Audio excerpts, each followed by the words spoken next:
तर 2 लाख रुपये खर्च केले आणि त्यांचा कायमचा याच्या बाबतीतला इलाज झाला. आणि ते अदरवाईज 12 लाख वगैरे असं 12 लाख असे कंटिन्यूस करावेत आणि आता त्यांना 80% पेक्षा जास्त रिझल्ट आले. अरे ग्रेट. म्हणजे त्यांचे लाखो रुपये वाचले. वाचले. प्रत्येक इक्विपमेंट जे मेकॅनिकल असू दे, इलेक्ट्रिकल असू दे किंवा इलेक्ट्रॉनिक असू दे, त्याला एक लाईफ स्पॅन आहे. या तर त्यांचा इलेक्ट्रिकलचा फार मोठा प्रॉब्लेम झाला होता आणि त्याच दिवशी त्या जे ओनर होते त्यांच्याशी माझं बोलणं आलं आणि मी त्यांना तीच आठवण करून दिली. त्यावेळेला ते म्हणाले की प्रभुरी साहेब तुम्ही जे बोललो होता तेच झालं. मी आपला त्याच हवेत गेलो आणि एखादं काहीतरी घटना घडली. तर माझं म्हणणं हेच आहे की तुम्ही जसं तुमचं हेल्थ चेकअप करता की मला काय होतंय का, मला त्याच इफिशियन्सीने 100 वर्ष जगायचंय, त्याच पद्धतीने तुम्ही तुमच्या प्रत्येक इंडस्ट्रीचं हेल्थ ऑडिट करून घ्या. नमस्कार मंडळी. आत्ता वाजला पाऊण आणि रात्रीचा.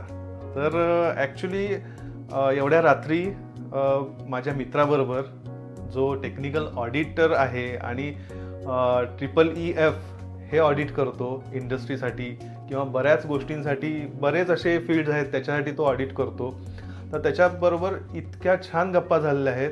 त्याचं नाव म्हणजे केतन प्रभुदेसाई.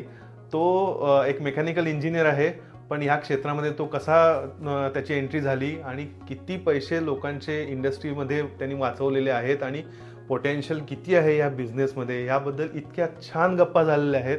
आणि तुम्हाला नक्की त्याचं ते जे गप्पा आहेत त्या नक्की तुम्हाला ऐकून किंवा बघून तुम्हाला इन्स्पिरेशन वाटेल. आणि नक्की जे इंडस्ट्रियलिस्ट आहेत किंवा बाकीचे हॉस्पिटल वगैरे जे आहेत त्या सगळ्यांना जी काळाची गरज आहे, जे टेक्निकल ऑडिट करणं गरजेचं आहे, ते खरंच त्याच्याबद्दल तुम्हाला माहिती मिळेल. सो चला तर ऐकूया.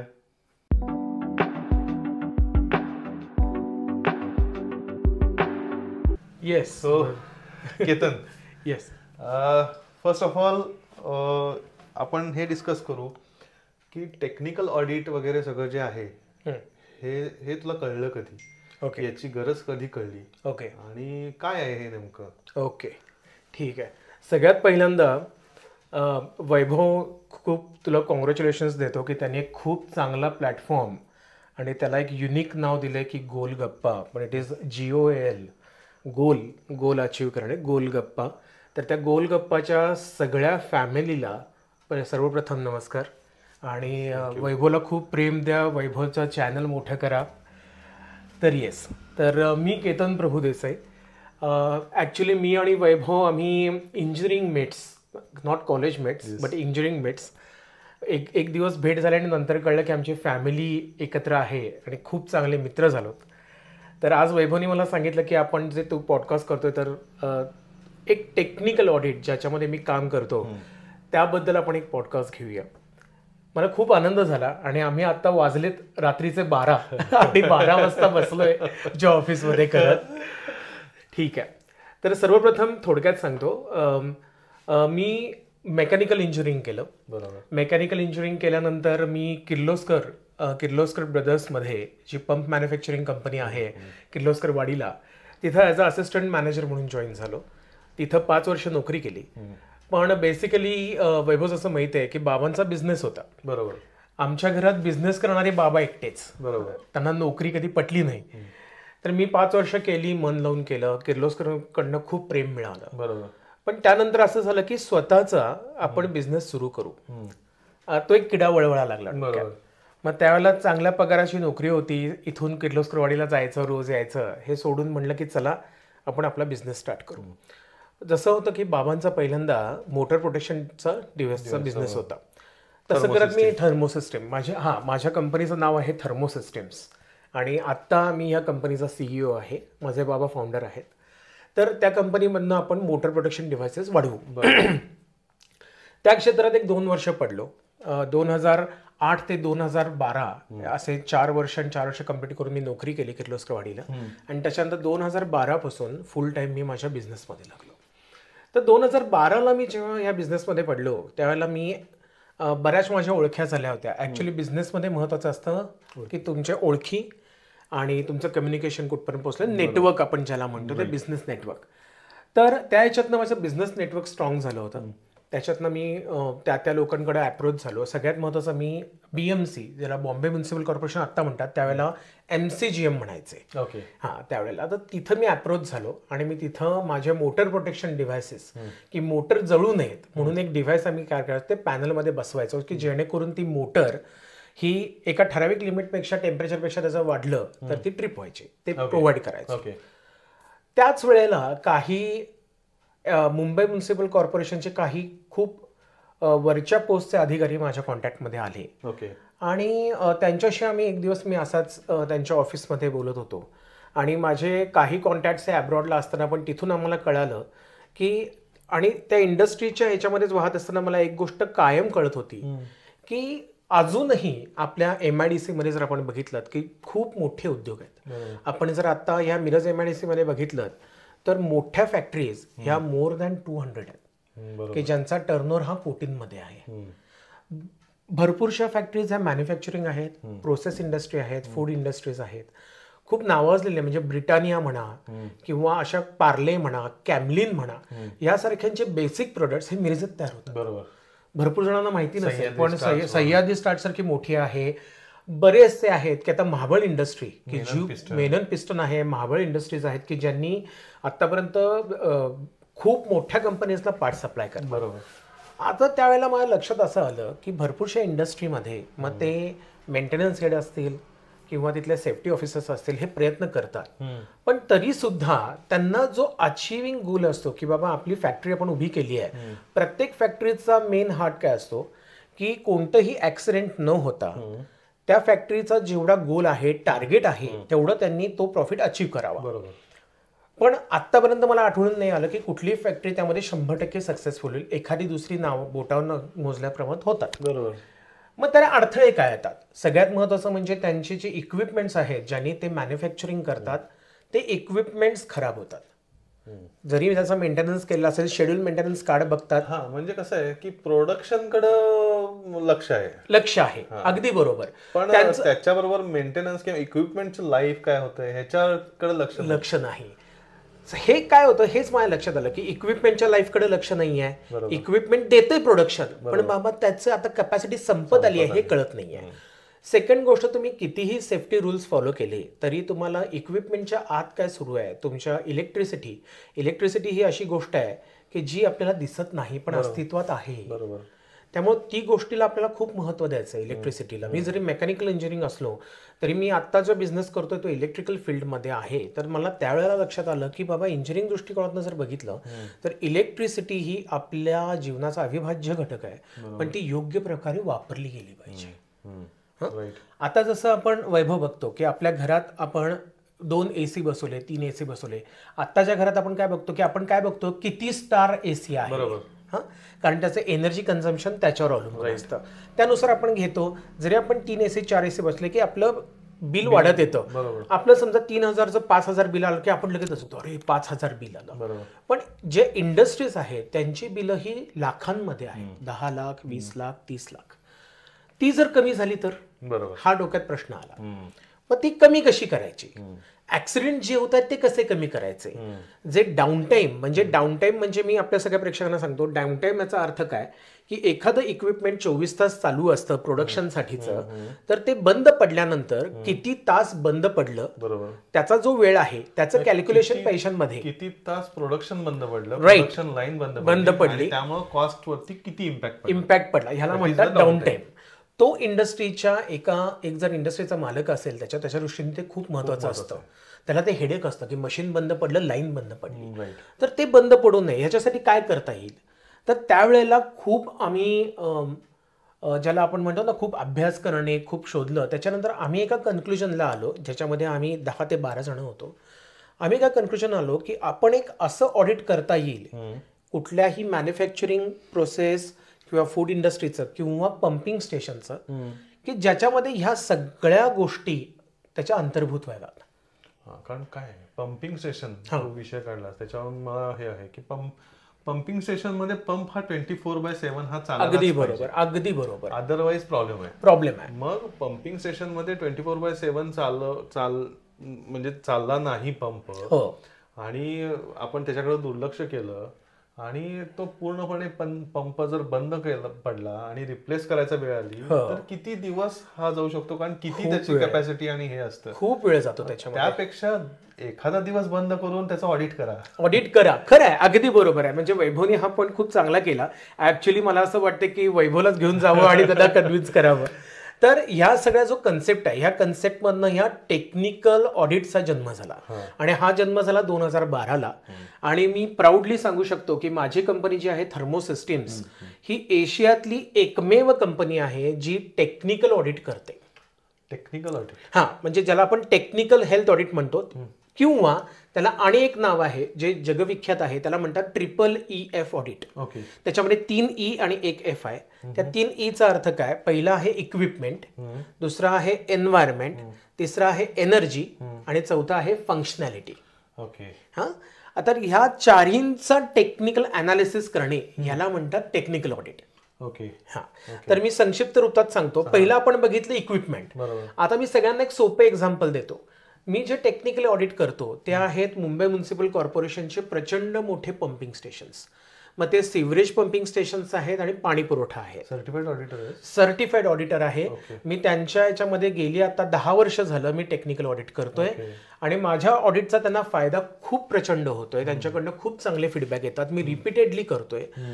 मुंबई म्युनिसिपल कॉर्पोरेशन आहेत किंवा प्रायव्हेट इंडस्ट्रीजमध्ये जर बघायला गेलं तर माझ्याकडे खूप चांगली नावं आहेत. म्हणजे STP मधली जगविख्यात कंपनी सुएज आहे, बजाज इलेक्ट्रिकल मधलं बाजेल प्रोजेक्ट्स आहे, त्याचप्रमाणे AES मेकॅनिकल सील जर तुमचं होतं त्याचप्रमाणे ते AES मेकॅनिकल सील आहे. भरपूरशे केमिकल इंडस्ट्रीज आहेत, भरपूरशे आपण म्हणतो सूत गिरण्या, त्या सूत गिरण्या आहेत, शुगर फॅक्टरीज आहेत आणि वेगवेगळ्या मॅन्युफॅक्चरिंग इंडस्ट्रीज ज्या आहेत. येस, चांगला उल्लेख केलास. तर मी आता ऑडिट करताना हॉस्पिटल्स ही कव्हर केलेत. आपल्या मिरजेतलं GS कुलकर्णी जे खूप प्रख्यात आहे तर त्याचं मी ऑडिट केलंय. मुंबईतले आता 3 मोठे हॉस्पिटल्स करतोय. कॉलेजेसचं ऑडिट केलेलं आहे, मॉल्सचे ऑडिट केलेले आहेत.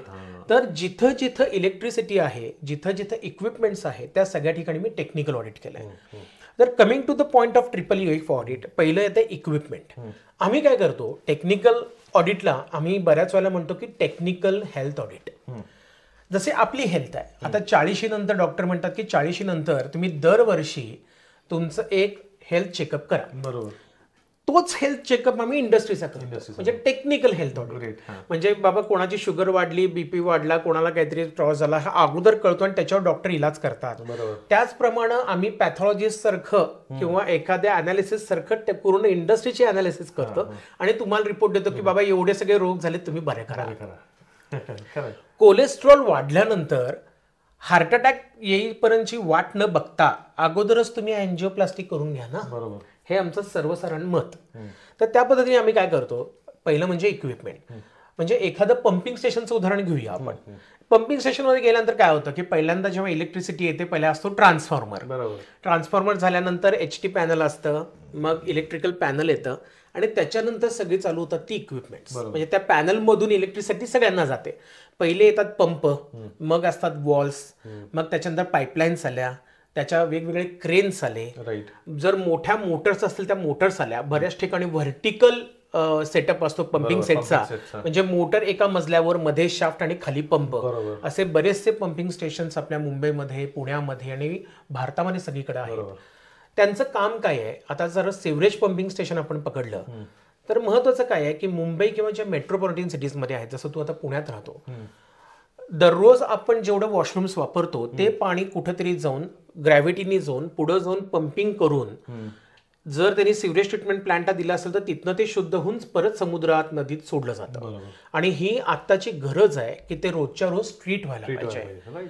तर एवढ्या मोठ्या शहरांमध्ये जिथं जिथं एरियाज आहेत त्या areas wise pumping station allot केलेले असतात की त्या एरियाचं पाणी तिथं येईल, तिथनं ते पुढे पाठवतील आणि पुढच्या ट्रीटमेंटला जाईल. असे जे पंपिंग स्टेशन्स आहेत त्यांना म्हणतात सिवरेज पंपिंग स्टेशन्स. त्या पंपिंग स्टेशनचं जेव्हा कामं असतात, समजा त्या दिवशीचं कलेक्ट झालेलं पाणी हे जर त्यांनी पुढच्या ह्याच्यात नाहीच पाठवलं तर ते पाणी तुंबेल. बरोबर. आणि आपण जे मॅनहोल्स किंवा ड्रेनेजचे झाकणं असतील ती लिटरली झाकणं उडतील, कारण का ते पुढे जाणार नाही. मग ह्याचा गैरफायदा, गैरसोय किती जणांना होईल, आरोग्याच्या दृष्टीने वाईट आणि सगळ्या दृष्टीने. म्हणून ती पंपिंग स्टेशन्स 24/7 चालू असायलाच पाहिजे. जेव्हा आपण हे विचारात घेतो की ते 24 तास चालू पाहिजे, ते मशीन आहे, बरोबर. तर ते कुठेतरी खराब होणार, बरोबर. कधीतरी ऍक्सिडेंट्स होणार. तर ते होण्याच्या आधी जर प्रिकॉशन घेतली तर आपण ते वाचवू शकतो. आणि prevention is better than cure. अगदी बरोबर. तर हाच हेतू आपण धरलाय टेक्निकल ऑडिटसाठी आणि आपण पुढे जातोय. तर आम्ही काय करतो, पहिला जो EI इक्विपमेंट, आता त्या पंपिंग स्टेशनमध्ये जेवढे काही इक्विपमेंट्स आहेत त्या सगळ्यांचा आम्ही टेक्निकल अनालिसिस करतो. माझ्याकडे टोटल 27 जणांची टीम आहे. त्याच्यामध्ये एनर्जी ऑडिटर आहेत, त्या क्षेत्रातले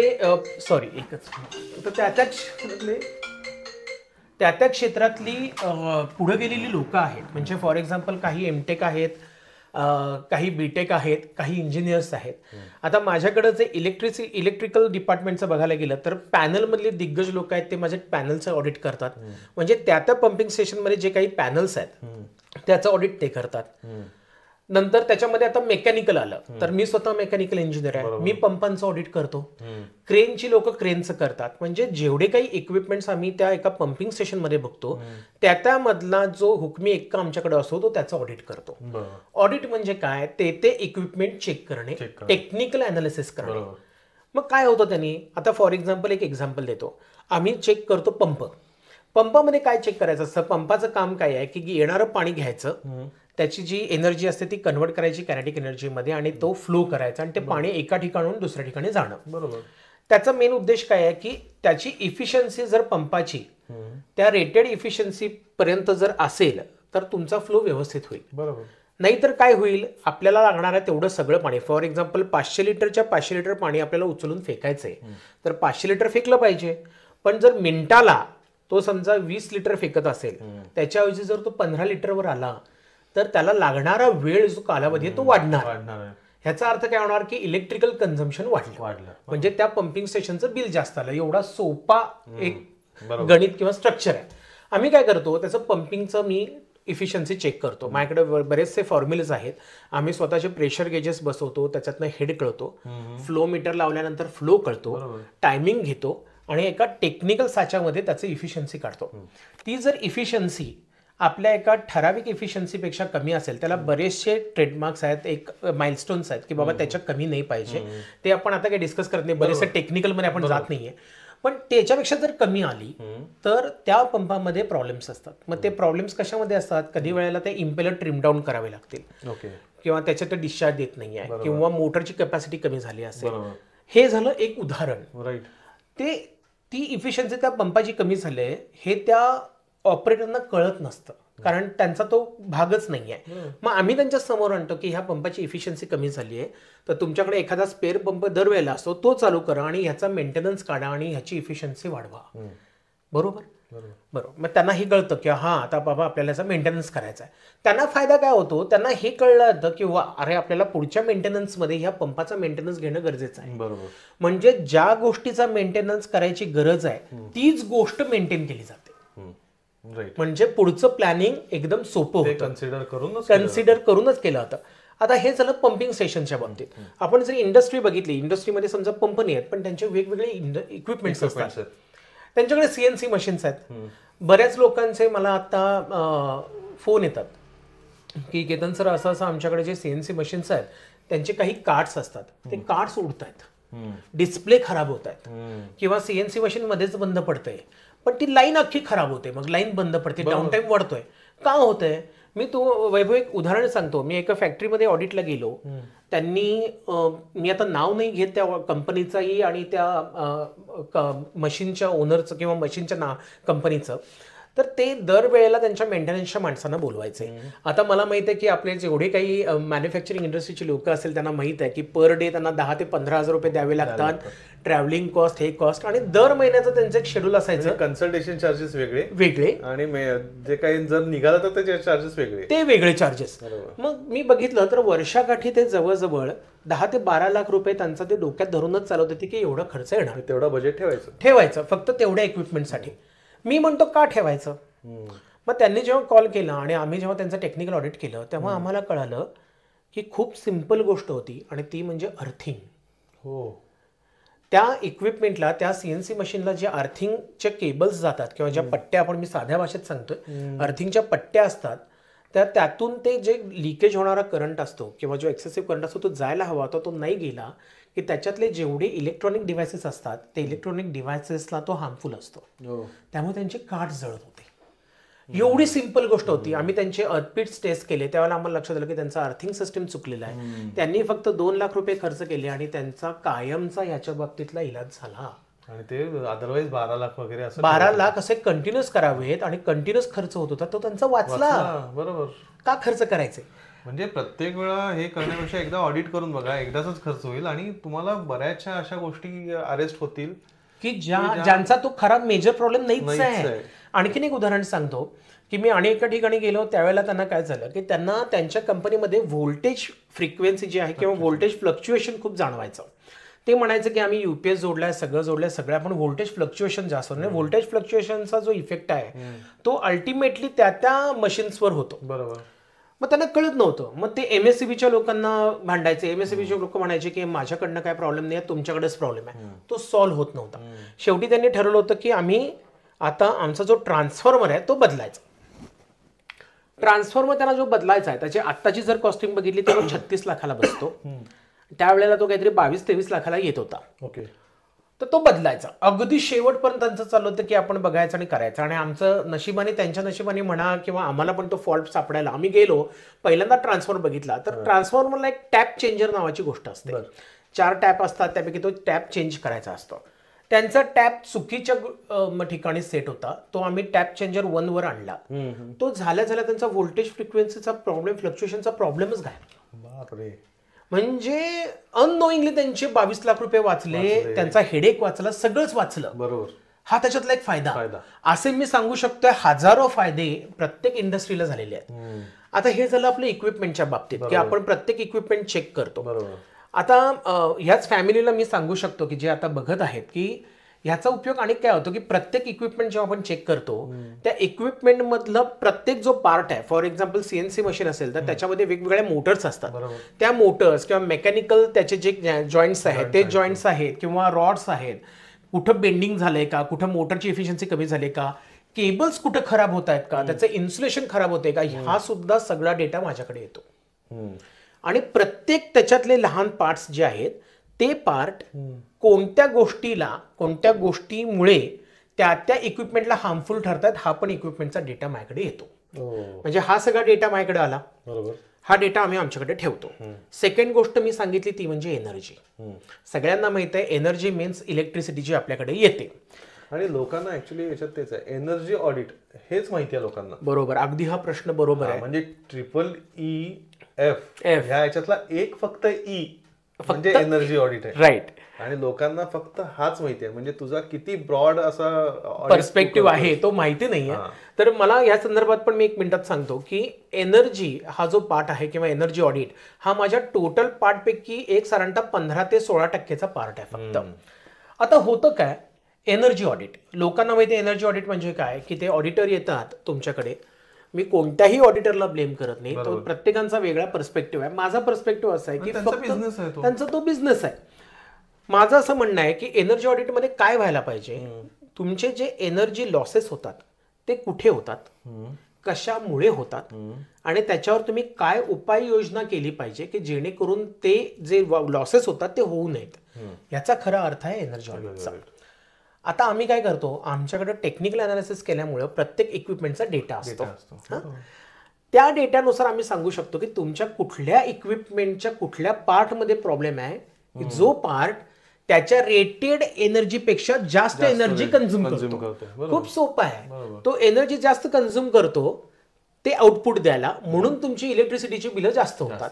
आणि मी अभिमानाने सांगतो वैभव की आम्ही आतापर्यंत आमच्या क्लायंटना 7 ते 40%, मी सांगतोय 7 to 40% एनर्जी सेव्हिंग दिलेली आहे. It's a huge. आणि आम्ही अभिमानाने सांगतो, जर आतापर्यंत आम्ही जे कॅल्क्युलेशन केलं त्याच्याप्रमाणे आम्ही आमच्या क्लायंट्सचे गेल्या 12 वर्षांमध्ये 48 करोडपेक्षा जास्त पैसे वाचवलेले आहेत. अरे ग्रेट यार. हा, हे जर आपण जर डोक्यात घेतलं की आपल्याला, आणि हीच एनर्जी जी वाचलेली आहे ती आपण दुसऱ्यांना दिल्यासारखीच आहे ना, की दुसरे वापरतील. एक प्रकारे आपण गव्हर्नमेंटच्या जो मत आहे किंवा गव्हर्नमेंटची ती दिशा आहे त्यांना आपण सपोर्ट करतो, एनर्जी वाचवा, गव्हर्नमेंटला हेल्प करतोय. हे झालं एनर्जीचं. मग जिथं आम्ही जातो तिथं आम्हाला विचारतात प्रत्येक जण, काय हो आमच्या बिलांमध्ये किती कमी येईल. मी त्यांना म्हणतो की ज्यावेळेला मी टेक्निकल अनालिसिस करेन मी तुम्हाला नक्की सांगेन. आणि ज्यावेळेला होतं आणि त्यांना रिपोर्ट्स देतो. मी आत्ताच एक रिसेंटली पुण्यामध्ये ऑडिट केलं, पुणे MIDC मध्ये. त्यांना मी 37% एनर्जी सेव्हिंग दिलेलं आहे. आणि आत्ता इन प्रोसेस आहे ते मला आणखीन एक त्यांच्या प्लॅनचे परचेस ऑर्डर देतात, म्हणजे वर्क ऑर्डर, की तुम्ही त्याही प्लॅनचं करा. हे विदिन 15 days आहे रिझल्ट. बापरे. हा, म्हणजे तो प्लॅन एस्टॅब्लिश होऊन आज 18 वर्ष झाली आहेत, पण त्यांना हा फायदा कोणी दिलेला नव्हता. आणि दुसरी गोष्ट म्हणजे कसं आहे, हा तो रिपोर्ट देतो. हो, हा, म्हणजे जसं पॅथॉलॉजी रिपोर्ट येतो ना त्या पद्धतीने, की कुठं बिघडलेलं आहे आणि हे करेक्टिव्ह ऍक्शन घेतली तर तुमचा एवढे फायदा होणार आहे आणि एवढे पैसे वाचणार आहे. बरोबर. माझं काय होतं, हे सगळं केल्यानंतर मी त्यांना एक देतो, त्याला आम्ही म्हणतो टेक्निकल ऑडिट रिपोर्ट. तो एक 200-225 पेजेसचा रिपोर्ट असतो. त्याच्यामध्ये आम्ही सेक्शन्स करतो, पंप, ट्रान्सफॉर्मर किंवा त्यांचे CNC मशीन्स हे ते. त्याच्यामध्ये देतो की आम्ही हे चेक केलं, हा रिझल्ट आला, पण हा रिझल्ट हवा होता आणि तो नाही आल्यामुळे तुमचा एवढा लॉस होतोय. तो लॉस भरून काढण्यासाठी तुम्ही काय केलं पाहिजे. मग बऱ्याच वेळेला तुम्हाला काही इन्व्हेस्टमेंट करावी लागते, 10-12 हजार रुपये खर्च करा, कारण तो पार्ट खराब झालाय. किंवा कधी कधी फक्त सिस्टमॅटिकली चेंज करून तुम्ही तो लॉस भरून घेऊ शकता. हा भाग झाला पैशांच्या स्वरूपातला, म्हणजे इक्विपमेंट झालं, एनर्जी झालं. तिसरं येतंय एन्व्हायरमेंट. आता आपण बघतोय की भारत सरकार असू दे किंवा जगामध्ये सगळीकडे चाललंय की आपला एन्व्हायरमेंट वाचवूया. बरोबर. एन्व्हायरमेंट वाचवण्याच्या दृष्टीने 2 पावलं असतात. एक म्हणजे तुम्ही जे नॅचरल रिसोर्सेस वापरताय एनर्जीच्या दृष्टीने ते तुम्ही कमीत कमी वापरा, पोल्युशन कमी करा. या सगळ्या गोष्टीने तुम्ही एन्व्हायरमेंट वाचवू शकता. आता माझं एक म्हणणं आहे की आपण जर एन्व्हायरमेंट वापरलं तर आपल्या पुढच्या पिढीला आपण काहीतरी देऊ शकू. बरोबर. आणि याच भावनेतनं आम्ही आमच्या ऑडिटमध्ये एक भाग ऍड केलाय, तो म्हणजे एन्व्हायरमेंटचा. आता काय होतं, एनर्जी ऑडिटमधनं एनर्जी तरी आम्ही वाचवतो. एन्व्हायरमेंटच्या दृष्टीने कसा फायदा होईल, तर ज्या काही इक्विपमेंटमुळे प्रदूषण होतं ते त्याच्या काही पार्ट बिघडल्यामुळे होत असतं. आम्ही जेव्हा टेक्निकल अनालिसिस करतो त्यावेळेला आम्ही त्यांना ते पण सांगतो की these parts, these equipments causing these environmental losses, तुम्ही हे दुरुस्त करा. आणि मी अभिमानाने सांगतो की हे सांगितल्यानंतर बऱ्याच लोकांनी ते केलं. आणि ज्या वेळेला आता थोड्याच वर्षांमध्ये आपल्याकडे कार्बन पॉइंट्स हा एक कन्सेप्ट येणार आहे, त्यावेळेला त्याचा अमेझिंग रिझल्ट त्यांना मिळणार आहे, कारण ऑलरेडी त्यांनी ते केलेलं असतं. प्लस बऱ्याचशा इंडस्ट्री आता सोलारकडे स्विच होत आहेत. तर आम्ही त्यांना ती फिजिबिलिटी करून देतो, कारण आम्ही सोलारचा बिझनेस करत नाही आहोत, पण आम्ही त्यांना देतो की दीज आर द फिजिबिलिटीज, की तुम्ही एवढी सोलार एनर्जी तयार करू शकता. त्याच्यातलं अनेक उदाहरणं सांगतो वैभव.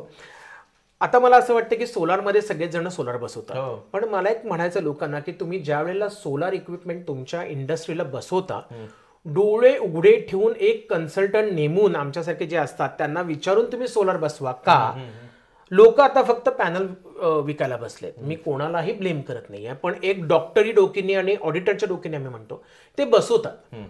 त्यांना वाटतं वा मी सोलार बसवलं म्हणजे माझं बिल नील होतंय, पण सोलारमध्ये off grid on grid system असते. ती कुठली ग्रीड सिस्टीम तुम्हाला उपयोगाला पडते हे बघायला पाहिजे.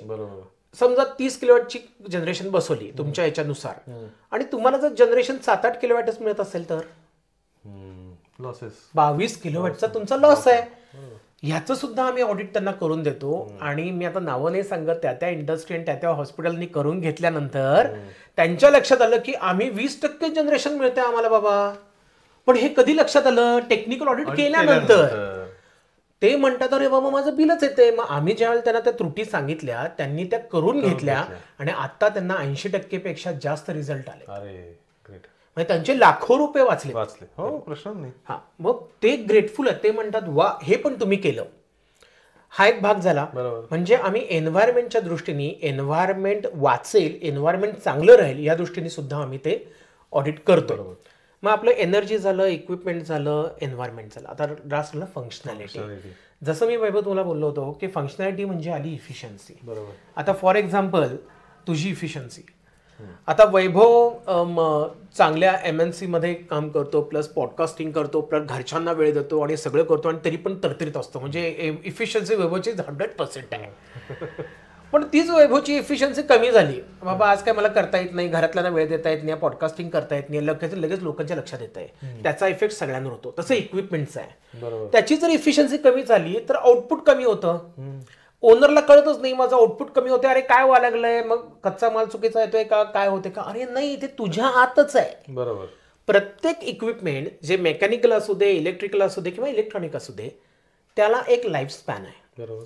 आमचा हेतू काय आहे, मॅन्युफॅक्चर जेव्हा तुम्हाला एखादी इक्विपमेंट देतो त्याला सांगतो की याचा लाईफ स्पॅन 10 वर्षाचा आहे. ते इक्विपमेंट 10 वर्ष चाललंच पाहिजे with that efficiency.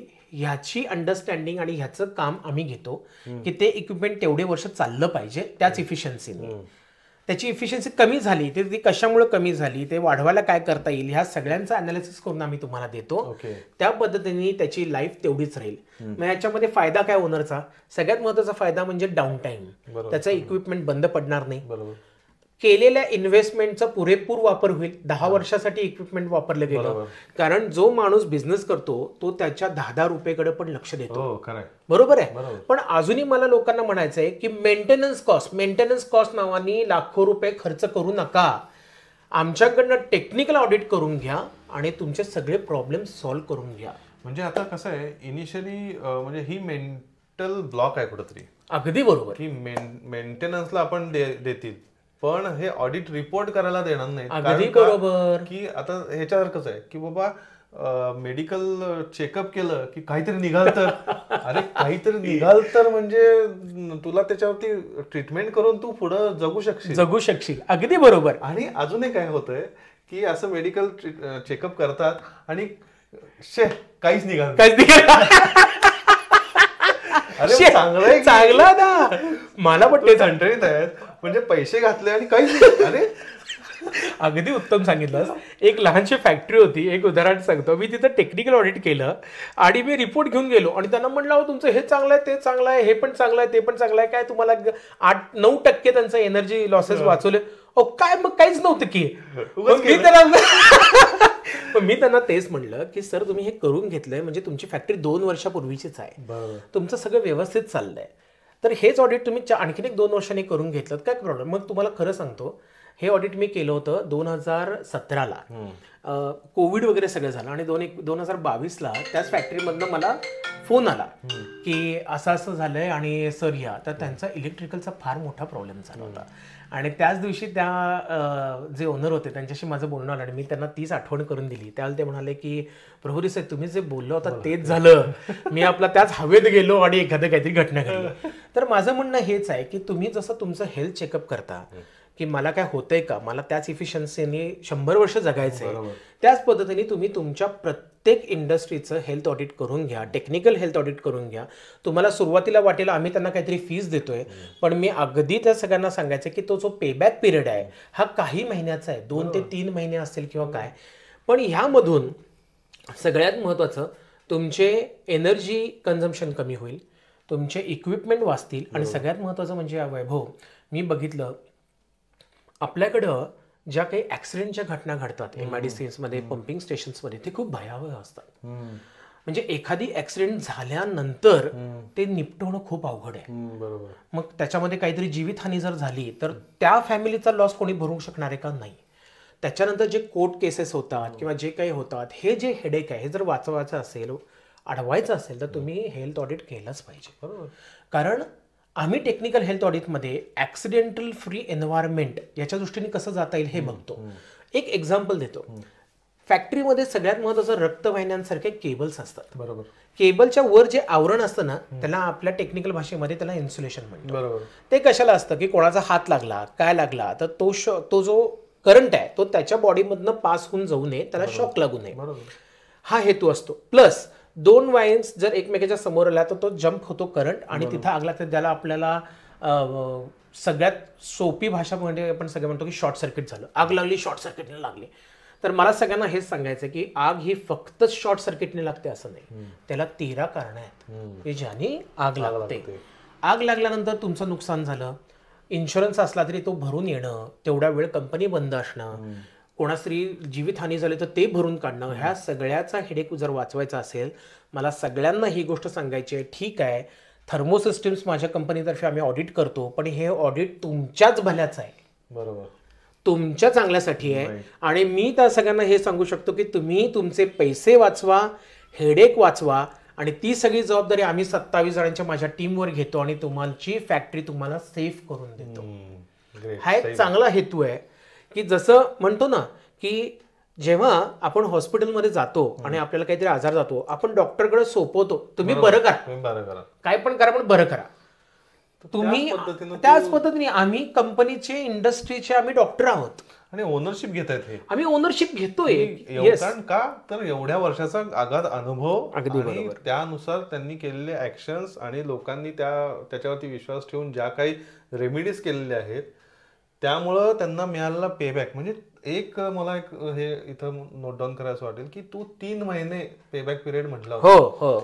Solar plant जेव्हा आपण टाकतो तेव्हा 25 वर्षासाठी इलेक्ट्रिसिटी फ्री वापरायची असेल तर तसं नाहीये. ते आपण जे 1-2 कोटी जे काही एक्झाम्पल आपण खर्च करतो प्लांट्स टाकायला सोलारचे, तर त्याच्यामध्ये 3 वर्षाचा पेबॅक पिरियड आहे. म्हणजे तेव्हा म्हणताना कसं म्हणतात की तुम्ही पुढचे 25 वर्षामधले पहिले 3 वर्ष गेले, पुढचे 22 वर्ष तुम्ही फ्री इलेक्ट्रिसिटी. आता असं झालंय वैभव की जे ऑन ग्रीड आणि ऑफ ग्रीड सिस्टीम मध्ये, ज्या सिस्टीम मध्ये आपण जनरेशन करून MSCB ला देतो आणि तुमच्याकडे तेवढी कॅपॅसिटी असेल तर त्या कॅपॅसिटीचा जर तुम्ही सोलर बसवले तर त्याला पेबॅक पिरियड हा 9 ते 10 वर्षांचा आहे, लक्षात घ्या. हा, आणि आम्ही इथं म्हणतोय हे कोणी सांगणार नाही बरं का तुम्हाला. तर हा जो पेबॅक पिरियड आहे याला काय म्हणतात की 9 ते 10 वर्षामध्ये तुमची सगळी कॉस्ट वसूल होईल आणि पुढचे 15 वर्ष तुम्ही फ्री ऑफ कॉस्ट इलेक्ट्रिसिटी वापरा. आम्ही म्हणतोय आम्हाला फक्त 3 महिने लागतात तुमची फॅक्टरी सिक्युअर्ड करायला. तर ह्या मंचातर्फे, गोलगप्पाच्या मंचातर्फे मी सगळ्या इंडस्ट्रीजलिस्टना, जे डॉक्टर्स आहेत, ज्यांचे मोठे हॉस्पिटल्स आहेत, ज्यांचे मॉल्स आहेत, प्रोसेस इंडस्ट्रीज असतील किंवा खूप मोठे सेटअप्स असतील किंवा ज्यांचे आपल्याला कोल्ड स्टोरेज असतील, त्या सगळ्यांना हे करतोय, आवाहन करतो की एक एन्व्हायरमेंटच्या दृष्टीने, तुमच्या इलेक्ट्रिसिटी बिल वाचवण्याच्या दृष्टीने, ॲक्सिडेंट्स फ्री एन्व्हायरमेंट करण्यासाठी आणि तुमचे जेवढी इक्विपमेंट्स आहेत त्या सगळ्या इक्विपमेंट्सचं हेल्थ चेकअपसाठी आम्हाला जरूर कॉल करा आणि आम्ही तुम्हाला अतिशय उत्तमरित्या तुमचा प्लांट पुढं प्रोसेस राहण्यासाठी, विदाऊट डाऊन टाईम चालण्यासाठी आम्ही तुम्हाला नक्की मदत करू. आणि ह्याचा जर कॉन्टॅक्ट नंबर पाहिजे असेल तर डिस्क्रिप्शनमध्ये ईमेल ID आम्ही मेन्शन केलेला आहे. मेल त्याला तुम्ही एन्क्वायरी करू शकता. आम्ही ह्याचा इन्फॉर्मेशन देऊ शकतो. नक्की. तर हे नक्कीच करा. हे खूप महत्वाचं आहे मित्रांनो. आता तर म्हणजे गव्हर्नमेंट पण ह्याला सपोर्ट करतंय. तर लोकांना माहित नाही किंवा काही असं होतं की काही जणांना करायचं आहे पण त्यांना सोर्सच माहिती. मी ह्याच्यातनं आणि एक सांगू शकतो वैभव, 1-2-3 गोष्टी मेन्शन करतो. सगळ्यात महत्वाचं, गव्हर्नमेंटने काय केलंय, गव्हर्नमेंटने आता GR ही काढलाय की ज्या इंडस्ट्रीमध्ये जे ट्रान्सफॉर्मर्स आहेत ज्यांची कॅपॅसिटी 150 पेक्षा जास्त आहे, त्यांनी दरवर्षी किंवा 1 वर्ष सोडून त्यांनी त्यांचं ऑडिट करायचं आणि त्याचे रिपोर्ट सबमिट करायचे. म्हणजे काय होईल की ते एन्श्योर करतात की तुमच्यामध्ये कोणताही अपघात होणार नाही. बरोबर. पहिली गोष्ट, इलेक्ट्रिकल इन्स्पेक्टर तरी तुमच्याकडे येऊन तेच पाहतात, त्यांची ड्युटी ती असते की ते सेफगार्ड करतात की तुमची इंडस्ट्री सेफगार्ड आहे का, आणि आम्ही ऑडिट करून जे रिपोर्ट सबमिट करतो तुम्ही ते रिपोर्ट त्यांना सबमिट करू शकता. दुसरी गोष्ट, आपल्याकडे जे सिवरेज ट्रीटमेंट प्लांट्स आहेत ज्यांना आपण STP म्हणतो, तर आता तुम्हालाही माहिती आहे की अपार्टमेंटला सुद्धा त्यांनी सांगितलं की STP पाहिजे, हॉस्पिटलला STPs आहेत. पण आता एक दुःखद अशा गोष्टी आहेत की STP प्लांट असतो पण तो वर्किंग मध्ये नसतो आणि तिथल्या ओनरला करण्यासाठी फक्त गव्हर्नमेंटला केलंय बाबा, गव्हर्नमेंट पण येऊन बघत नाही आणि काय होतं, मग ज्यावेळेला त्यांना दंड होतो त्यावेळेला त्यांना जागे होतात, अरे बापरे आता करायला पाहिजे. मग त्याच्याऐवजी मी काय म्हणतोय, तुमचे जे STP प्लांट्स आहेत ते आमच्याकडनं ऑडिट करून घ्या, व्यवस्थित तुम्हाला ते रन करण्यासाठी आम्ही मदत करतो. कसे चालू राहतील, तुम्ही व्यवस्थितरित्या सिवरेज ट्रीटमेंट प्लांट चालवा आणि पाणी जे तुम्ही नदीमध्ये खाली बोर मारून किंवा समुद्रामध्ये सोडताय ते चांगल्या पद्धतीचं टाका, कारण आपली पुढची पिढी ते वापरणार आहे. मग आपली पण एक नैतिक जबाबदारी आहे की आपण जे टाकतोय बाहेर त्याचा त्रास कोणाला होऊ नये. तिसरी गोष्ट थोडक्यात सांगतो की नॉर्वेमध्ये माझे काही मित्र आहेत. आता नॉर्वे ही अशी कंट्री की जिथं पोल्युशन अति कमी आहे. म्हणजे मी तुम्हाला सांगतो पॉईंटमध्ये काहीतरी त्यांचं पोल्युशन आहे. आता आपले रेटेड खूप झालेत, बरोबर. पोल्युशन खूप झालंय सगळीकडं. तर ह्याला सुद्धा जबाबदार असा आहे की आपण नुसतं म्हणतो पोल्युशन. मी तुम्हाला सगळ्यांना सांगू शकतो गाड्यांमधनं होणारं पोल्युशन हे काहीच पर्सेंटेजमध्ये आहे. जे इंडस्ट्रीमधनं होणारं पोल्युशन आहे ते खूप जास्त आहे. आणि ते पोल्युशन आपण आपल्या टेक्निकल ऑडिटनी कमी करू शकतो. जे इक्विपमेंट्स खराब आहेत ते आपण त्यांच्या समोर आणून देऊ शकतो जेणेकरून पोल्युशन होणार नाही. आता नॉर्वे काय करते, त्यांनी नवीन प्रोजेक्ट घेतलाय. त्यांचा प्रोजेक्ट असा आहे की त्यांच्या आजूबाजूला सुद्धा जेवढे देश आहेत त्याच्यामधनं जेवढं कार्बन इमिशन होणार आहे ते कार्बन जे इमिट होतं ते कार्बन ते एका ठिकाणी जमा करतायत, त्याला लिक्विड मध्ये कन्व्हर्ट करतायत, तिथून त्या देशातनं नॉर्वेमध्ये पाईपलाईन टाकतायत आणि पेट्रोल काढल्यानंतर जी कॅव्हिटी तयार होते त्यांच्याकडनं ऑइल काढल्यानंतर त्याच्यामध्ये ते भरून ठेवतायत. ह्याच्यासाठी ते कित्येक अब्ज डॉलर खर्च करतायत. ऑलरेडी त्यांच्याकडे काही प्रॉब्लेम नाहीये, पण ते म्हणतात की पुढच्या 100 वर्षांनंतरची सोय आम्ही आता करतोय. तर मी म्हणतोय आपण आपलंच जे पिल्लू आहे, आपण जन्म घातलेली जी इंडस्ट्री आहे, प्रत्येकाने जर त्याचा विचार केला तर काय होईल. बरोबर. स्वतःचे पैसे वाचणारच आहेत, ऍक्सिडेंट कमी होणारच आहेत, बरोबर. पण आपण सुद्धा समाजाला काहीतरी दिल्यासारखं होईल. राईट. आणि आपण आपलं एन्व्हायरमेंट ऍक्सिडेंटल फ्री. आणि मला असं म्हणायचं आहे की प्रत्येक इंडस्ट्रियलिस्टने एवढे कष्ट केल्यानंतर, प्रत्येक इंडस्ट्रियलिस्ट असू दे, प्रत्येक नोकरदार वर्ग असू दे, हा घाम गाळून पैसे कमवतो. रात्री शांत झोप लागली पाहिजे. त्यांना असं नाही वाटलं पाहिजे बापरे माझ्या फॅक्टरीमध्ये आता काय होणार आहे का, कुठे आग लागली तर काय होईल, कोणाचा जीव गेला तर काय होईल, आउटपुट नीट का निघते का नाही.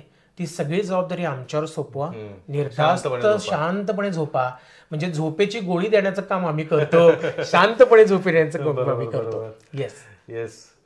तर मित्रांनो हे लक्षात घ्या की इंडस्ट्रियल ऑडिट किंवा हे EEF जे ऑडिट आहे याच्यामध्ये सगळे ऍस्पेक्ट्स कव्हर होत आहेत आणि सगळ्या रेमेडीज तुम्हाला मिळू शकतात.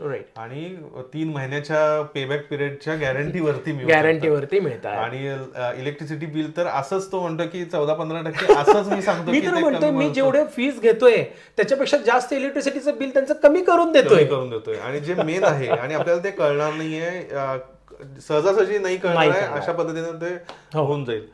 तर नक्की तुम्ही त्याचा लाभ घ्या, नक्की मला कॉन्टॅक्ट करा. आपण खरंच ही काळाची गरज आहे. गव्हर्नमेंटनं केल्यानंतर म्हणजे कंपल्शन केल्यानंतर जागा होण्यापेक्षा किंवा हे गव्हर्नमेंटनं केलं, सांगितलंय, कंपल्सरी केलंय म्हणून टिक करण्यापेक्षा एक स्वतःची जबाबदारी, बरोबर, नैतिक जबाबदारी म्हणून करा. स्वतःचे पैसे वाया घालवू नका. मेंटेनन्स खर्चाच्या दृष्टीने कोणत्याही एक्स्ट्रा गोष्टीला पे करू नका. त्याच्याऐवजी तुम्ही आमच्याकडनं रेमेडीज घ्या आणि एवढं करून तुमचं आउटपुटही वाढवा, तुमचं प्रॉफिटही वाढवा आणि सुखी राहा. बस. सर धन्यवाद केतन. अरे थँक्यू सो मच. भारी इन्फॉर्मेशन दिलेली आहे.